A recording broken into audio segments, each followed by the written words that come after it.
آداب دوستو، میں ہوں ایم واجد، آپ دیکھ رہے ہیں پیغام ٹی وی۔ آج کی بات میں ہم بات کریں گے فلم رضاکار کی۔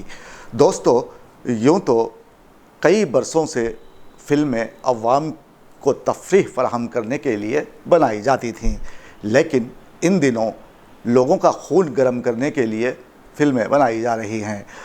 حیدرآباد کی گنگا جمنی تہذیب کو مقدر کرنے کے لیے رضاکار نامی فلم بنائی گئی، جو ریلیز کے لیے تیار ہے۔ بتایا جاتا ہے کہ اس میں رضاکاروں پر مشتمل مواد شامل کیا گیا ہے جو ہندوؤں کے قتل کے ذمہ دار تھے، لیکن حقیقت اس کے برعکس ہے۔ اگر آپ ریاست دکن کا ضخیم مطالعہ رکھتے ہیں یا پھر آپ تاریخ سے واقف ہیں تو آپ کو پتہ ہوگا کہ رضاکاروں کی تنظیم کس طرح بکھر گئی اور کس طرح نظام کی حکومت زوال کی طرف بڑھتی گئی۔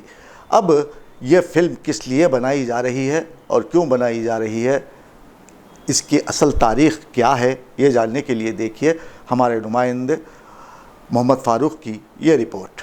دوستو، ہم نے آپ کو پہلی قسط میں بتایا تھا کہ پولیس ایکشن کس طرح عمل میں لایا گیا تھا۔ پولیس ایکشن کے پیچھے ایک بڑی وجہ سیاسی تنظیم اتحاد المسلمین کے سربراہ قاسم رضوی، جس کی جذباتی و سحر آمیز تقاریر کے لوگ اسیر تھے، اور نظام حیدرآباد کے کمانڈر ان چیف سید احمد ایدروس کو بھی سمجھا جاتا ہے، جنہوں نے اشتراکیت، کمیونسٹ بغاوت کا مقابلہ کرنے کے ساتھ ساتھ اس بات پر بھی نظر رکھنے کے لیے رضاکار تنظیم بنائی۔ 6 اپریل 1948 کو ہندوستان ٹائمز میں ایک فتنہ انگیز خبر شائع ہوئی کہ قاسم رضوی نے لال قلعے پر جھنڈا لہرانے کا عزم کیا ہے۔ اتحاد المسلمین نے تردید کی کہ اس قسم کی تقریر سرے سے ہوئی ہی نہیں، لیکن تیر نکل چکا تھا جو اپنا کام کر گیا، اور جواہر لال نہرو کو پولیس ایکشن کا جواز مل گیا۔ 24 اپریل کو انہوں نے آل انڈیا کانگریس اجلاس میں اپنی تقریر میں کہا کہ حیدرآباد ہندوستان کے سینے پر ایک ناسور ہے، اور الٹیمیٹم دیا کہ الحاق یا جنگ دونوں میں سے کسی ایک کے لیے حیدرآباد تیار ہو جائے۔ سردار پٹیل نے اتحاد المسلمین کو غیر قانونی قرار دینے کا مطالبہ کیا اور ایک آزاد اسمبلی کے قیام کے لیے بھی سفارش کی۔ مولانا سید ابوالعلا مودودی نے سقوط حیدرآباد سے 9 ماہ قبل قاسم رضوی کو ایک خط میں واضح طور پر لکھا تھا کہ نظام کی حکومت ریت کی ایک دیوار ہے جس کا ڈھہ جانا یقینی ہے۔ نواب اپنی جان و املاک بچا لے جائے گا اور عوام پس جائیں گے۔ ان حالات سے قبل ہر قسم کے تصادم کو روکا جائے اور ہر قیمت پر ہندوستان سے پرامن سمجھوتا کر لیا جائے۔ یہ حوالہ ہے زوال حیدرآباد کی انکہی داستان، جسے مشتاق احمد خان نے لکھا تھا، لیکن افسوس کہ یہ خط قاسم رضوی نے جوش میں آ کر پھاڑ دیا، جو اس وقت کی مسلمان قیادت کی سوچ، فکر و دانش کا رخ کے تعین میں ایک اہم ثبوت تھا۔ مولانا سید ابوالعلا مودودی کی یہ پیشن گوئی درست ثابت ہوئی۔ ہندوستان میں آزادی کی تحریک جیسے جیسے اپنی منزل کے قریب پہنچ رہی تھی، حیدرآباد میں اس تحریک کے حامیوں میں ایک نیا اعتماد بھی پیدا ہو رہا تھا، اور جب ملک کے بٹوارے کی باتیں کی جانے لگیں تو عوامی سطح پر شکوک و شبہات نے اپنا گھر بنا لیا۔ آخرکار جب تقسیم ملک کا وقت آیا تو حیدرآباد کے گنگا جمنی معاشرے میں تہذیبی و لسانی اور کسی حد تک مذہبی اساس پر اپنی اپنی شناخت منوانے کے جذبات ابھرنے لگے۔ نظام حیدرآباد کی پریشان حال حکمرانی تھی، اور اس کے تحفظ کے لیے صرف مسلمان تھے، اور ان کی جذباتی قیادت دور اندیشی سے آری تھی، جس کے ہاں مصلحت کا نام بزدلی، جذبات کا نام جرات اور بہادری تھی۔ ان حقیقتوں کے مد نظر حکومت سے کوئی موزوں سمجھوتے کی حکمت عملی ہی عقلی دلیل تھی۔ رزم آرائی یا مقابلہ غیر موزوں تھا۔ ابتداً جب حکومت ہند پریشان تھی، بجائے معاہدہ انتظام جاریہ کے ایک مستقل معاہدہ حاصل کرنے کے مواقع تھے جو ضائع کیے گئے۔ معاہدہ انتظامیہ جاریہ کے وقت قاسم رضوی کی غیر ذمہ دارانہ حرکت نے، چاہے وہ نظام کے اشارے سے ہی کیوں نہ کی گئی ہو، حکومت ہند کو مشکوک کر دیا، اور بعد میں قاسم رضوی کی جذباتی اور غیر خوشمندانہ تقاریر سے مزید نقصان پہنچا۔ کمزور موقف کی وجہ سے مذاکرات اور سمجھوتے پر اپنی ساری طاقت صرف کی اور بڑی مہارت کا ثبوت دیا، لیکن حکومت ہند کے ارادے صاف نہ تھے۔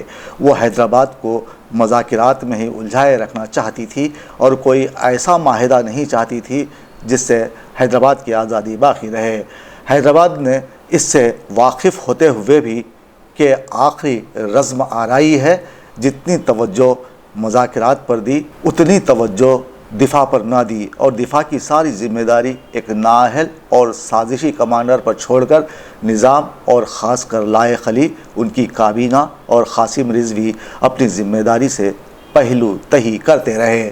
وطن فروش اور گھر کے بھیدیوں سے مسلم مملکتوں کو ہمیشہ بڑا نقصان پہنچا۔ خرطبہ اور غرناطہ کی مملکتوں کو انہی مفاد پرستوں نے بیچ ڈالا تھا۔ نظام اور ٹیپو کا اتحاد انہی کی وجہ سے نہ ہو سکا تھا۔ نظام سابق کا دربار انہی مفاد پرست اور وطن فروش بھیدیوں سے بھرا پڑا تھا اور انہیں نظام کی سرپرستی حاصل تھی۔ حکومت اور فوج کے سارے راز انہی کی بدولت حکومت ہند کو بآسانی مہیا ہو گئے تھے، جس کی وجہ سے حکومت ہند جان گئی تھی کہ حیدرآباد کی فوجی طاقت نہایت کمزور ہے اور وہ معاہدہ کر کے باقی رہنا چاہتی ہے، اسی لیے راستہ آسان ہو گیا تھا۔ حکومت ہند نے ان سازشوں سے فائدہ اٹھاتے ہوئے بغیر کسی رزم آرائی یا مقابلے کے بآسانی حیدرآباد پر قبضہ کر لیا۔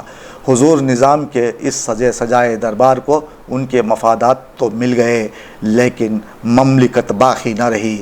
اس عبرتناک نتیجے پر یقین ہے کہ وہ بھی اور ان کی اولاد بھی آج کف افسوس مل رہی ہوگی۔ اب ان حالات اور ناقابت اندیشانہ اقدامات کی وجہ سے سلطنت آصفیہ تاریخی جبر کا شکار ہو گئی تھی۔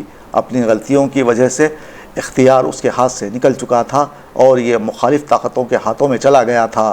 چونکہ وقت کی نبض پر سے انگلیاں اٹھ چکی تھیں، اس لیے یہ اندازہ نہیں کیا گیا کہ کون کہاں ٹھہرا ہے۔ یہی سمجھا جاتا رہا کہ سلطنت آصفیہ اب ان فیصلوں کا اختیار رکھتی ہے۔ یہ عصری آگہی کا فقدان تھا جس کا خمیازہ زوال کی صورت میں بھگتنا پڑا، اور اس کے منطقی نتیجے میں وہ تہذیب جو دلی سے نکل کر دکن میں ایک نئی آب و تاب کے ساتھ جلوہ گر ہوئی تھی، تاریخ کا ایک حصہ بن گئی۔ انگریزوں سے آزادی سے قبل ہندوستان میں کئی دیسی ریاستوں کا وجود تھا، اور جب انگریز یہاں سے رخصت ہوئے تو ان ریاستوں میں سے اکثر ریاستیں ہند سے الحاق پر کسی طور راضی تھیں، مگر ریاست حیدرآباد کا معاملہ اس کے برعکس تھا۔ ریاست حیدرآباد مسلمانوں کی ایک خوشحال مملکت تھی جس میں تمام مذہب کے لوگ ایک جہتی کی ایک مثال بنے ہوئے تھے۔ اکثر کہا جاتا ہے کہ ملک کو آزادی دلانے میں اہم جماعت ایک سیکولر پارٹی کے طور پر اپنی شناخت رکھتی تھی، مگر اس دور کی تاریخ اٹھا کر دیکھی جائے تو اس پارٹی میں بھگوا ذہن کے حامل کئی افراد اپنی طاقت اور رسوخ بنا چکے تھے۔ زوال حیدرآباد، جسے سقوط حیدرآباد سے بھی یاد کیا جاتا ہے، نہ صرف ایک ریاست کا اختتام تھا بلکہ ایک تہذیب، ایک قوم، ایک زبان کی پامالی کی بنیاد بن گیا۔ زوال حیدرآباد نامی کتاب میں ان تمام حالات کو عمدہ طریقے سے بیان کیا گیا ہے۔ زوال حیدرآباد نامی یہ کتاب جس سے اقتباس ماخوذ ہے، اس تباہی اور بربادی کی روداد خاصی تفصیل سے فراہم کرتی ہے، جس میں ہمیں اپنے میں عقل کا فقدان اور اپنوں ہی میں غداروں کی موجودگی نے دشمنوں کو کمک پہنچائی، اور یہ ریاست جس کے چرچے دور دور تک ہوتے تھے اب صرف کاغذوں میں گم ہو کر رہ گئی ہے۔ زوال حیدرآباد، جسے سقوط حیدرآباد سے بھی یاد کیا جاتا ہے، نہ صرف ایک ریاست کا اختتام تھا بلکہ ایک تہذیب، ایک قوم، ایک زبان کی پامالی کی بنیاد بن گیا۔ اب یہاں بات کرتے ہیں قاسم رضوی کی۔ قاسم رضوی، جنہوں نے علی گڑھ مسلم یونیورسٹی سے قانون کی ڈگری حاصل کی، گریجویشن کے بعد انہوں نے ریاست حیدرآباد کو اپنا مسکن بنا لیا اور عثمان آباد کے ضلع لاتور میں بطور وکیل اپنی خدمات انجام دیتے رہے۔ 1944 میں اتحاد المسلمین پارٹی کے بانی رہنما نواب بہادر یار جنگ کی وفات کے بعد قاسم رضوی کو پارٹی کا سربراہ منتخب کیا گیا اور پھر لاتور میں انہوں نے اپنی انجمن قائم کر لی۔ بعد ازاں رضوی نے رضاکار تنظیم کی تشکیل کو یقینی بنایا اور نظام کی حکومت سے اصرار کیا کہ ریاست کو پاکستان سے ملا دیا جائے۔ اگر حیدرآباد کے علاقے کی پاکستان سے دوری کی وجہ سے پاکستان میں شامل ہونا ناممکن ثابت ہوا تو انہوں نے ہندوستان کی نئی تشکیل شدہ حکومت کے ساتھ حیدرآباد کے الحاق کی مزاحمت کی اور رضوی نے دلی کا سفر کیا۔ سیاسی رہنما سردار ولبھ بھائی پٹیل سے ملاقات کی، لیکن ملاقات ناکام ہوئی اور ہندوستانی حکومت نے قاسم رضوی کی درخواست کو مسترد کر دیا۔ پولو آپریشن کے بعد، جس میں ہندوستانی فوج نے رضاکاروں کو شکست دی اور حیدرآباد کو ہندوستان سے جوڑ دیا گیا، 1948 میں رضاکاروں کی اس تنظیم پر پابندی عائد کر دی گئی۔ قاسم رضوی کو 1948 سے 1957 تک قید رکھا گیا اور اس شرط پر رہا کیا گیا کہ وہ پاکستان جائیں، جہاں انہیں سیاسی پناہ دی گئی۔ جانے سے قبل قاسم رضوی نے مسلم یونین میں جو کچھ بچا تھا اس کی ذمہ داری عبدالواحد اویسی کو سونپ دی۔ اویسی نے جو بچا تھا اسے منظم کیا اور all India council of Muslim union تشکیل دی۔ عبدالواحد اویسی کے بعد ان کے بیٹے سلطان صلاح الدین اویسی نے پارٹی کی قیادت سنبھالی، جس کا سلسلہ ہنوز جاری ہے۔